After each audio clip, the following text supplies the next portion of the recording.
Hello there. In this video, I want to talk about solving systems of linear equations using matrices. So this would be, and you can do this with two variable systems as well. The key is that we're going to use matrices and we're going to use elementary row operations. So setting this up, I'm going to set up an augmented matrix. I'm going to write it as the coefficients, and you'll notice this is the same matrix we've been using for the last few videos to talk about 3x3s. I figure we're familiar with it and we've got information on it already that we can use, so let's continue to use it. And then 13, 5, 8. Now, like we did when we found the inverse, the goal is going to be to create the identity matrix of a 3x3 from the left side, and then the three values that end up on the right side will be what we end up using as our solutions. Okay, so now, if you recall my inverse video, I did a certain set of elementary row operations. I'm going to go ahead and I'm going to use different elementary row operations to kind of give it a different flavor this time and show you that one size does not fit all when you're using elementary row operations. So the first thing I'm going to do is I'm going to switch rows 1 and 2. That is one of the elementary row operations that I did not use. In fact, it's the only one I didn't use. So rewriting it, I'm going to write negative 1, 0, 2, and then 5, and then 2, 1, 3, 13, and then row 3 stays the same. Now from here on out, I'm not going to be switching any more rows. I'm going to go ahead, and I want to get my 1 first here. So I'm going to go ahead and I'm going to multiply row 1 by negative 1. Use scalar multiplication. Once again, that means that rows 2 and 3 are going to stay the same. Negative 1, 8, 13, and I'm going to go ahead and erase this to get it out of my way. Oop. Try and stay consistent with my coloring. And so then this becomes 1, 0, negative 2, and negative 5. Okay, now I'm going to use the same approach. I'm going to try and get a 0 here. So I'm going to do that by multiplying row 1 by negative 2 and adding it to row 2 and replacing row 2. Okay, so row 1 stays the same.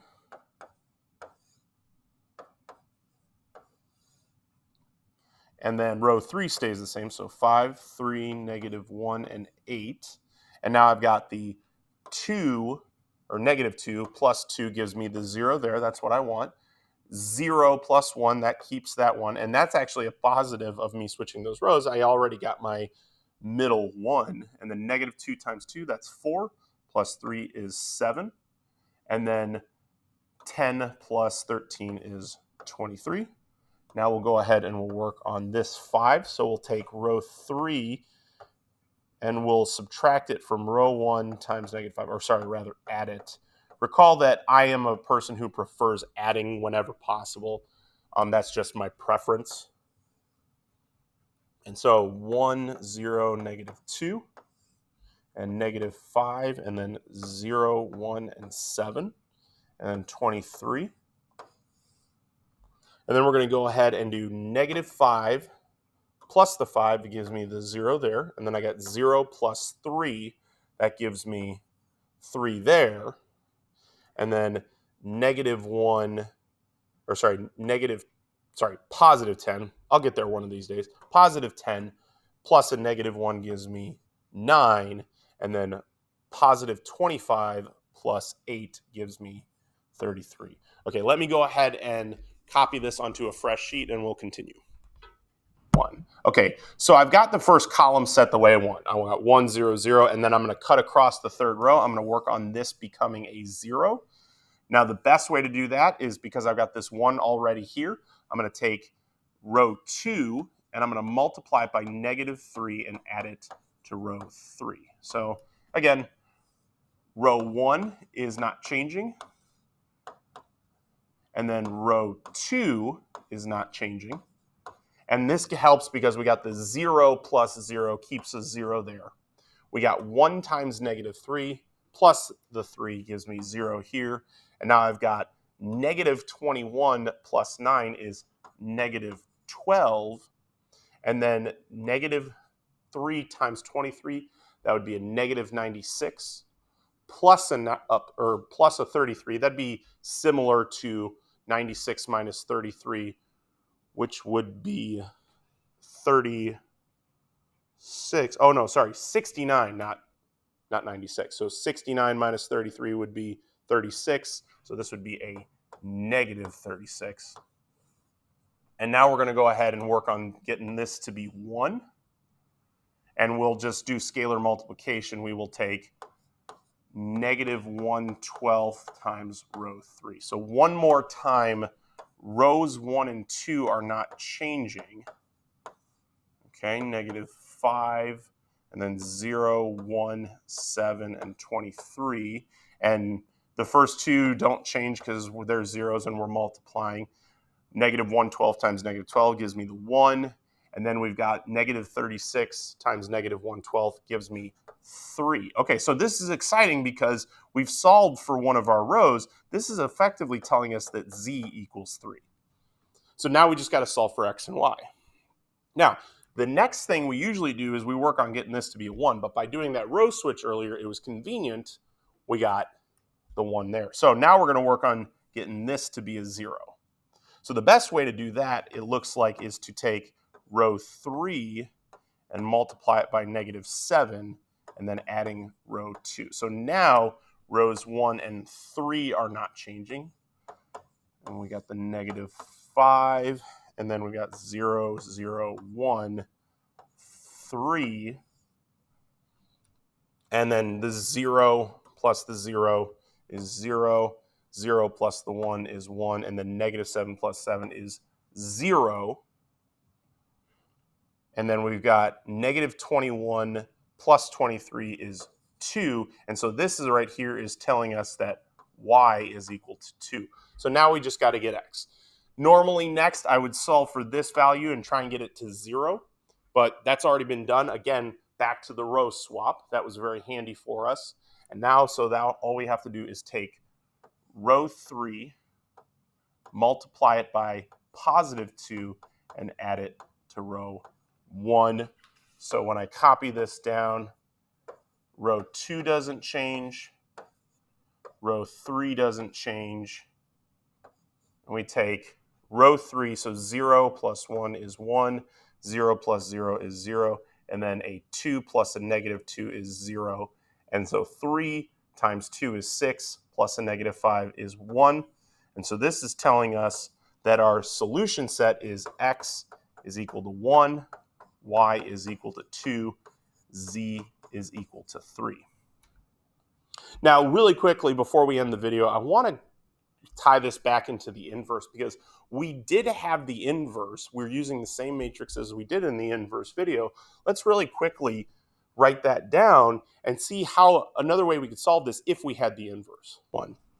So again, we're using the same matrix from the inverse video. So let's see if we have the inverse, how we could use the inverse to solve this. This is effectively what we did with elementary row operations.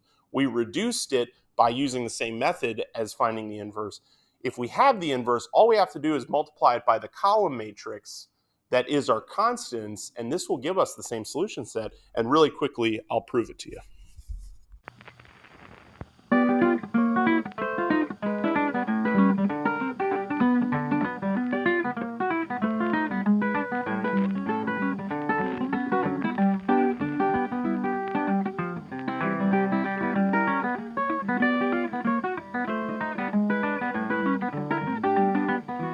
So here we have the column matrix written out with all our calculations in it. So really quickly, let's do them. We got 1/2 times 13. That is 13 over 2. So I'll make that note 13 over 2. I'll actually make it up here, 13 over 2. But I can see these are 6, so let's really quickly make that 39/6. And then negative 5 times 5 is negative 25 over 6. And then negative 1 times 8 is negative 8 over 6. So we got 39 minus 25 is 14 minus 8. So 14 minus 8 is 6. 6 over 6 is 1. So far, so good. So we got Negative 3 times 13 is negative 39. Negative 39 over 4. But let's go ahead and make that, see, 39, that's negative 117 over 12. 17 times 5, that's 85. So really quickly, 117 minus 85 is 2. Cross that out, 1, 11, 3. So we got 32 over 12, and then 32 over 12, or sorry, negative 32 over 12, plus a 56. So 56 minus 32 is 24. So we got 24 over 12, that is a 2. And what I'm doing with my work, I had a negative 117 minus 85, or plus 85. I just switched that around. If 117 minus 85 gives me 32, then I know negative 117 plus 85 will give me a negative 32. So that's just my chicken scratch that I'm doing right there. Okay, so we got 13 over 4.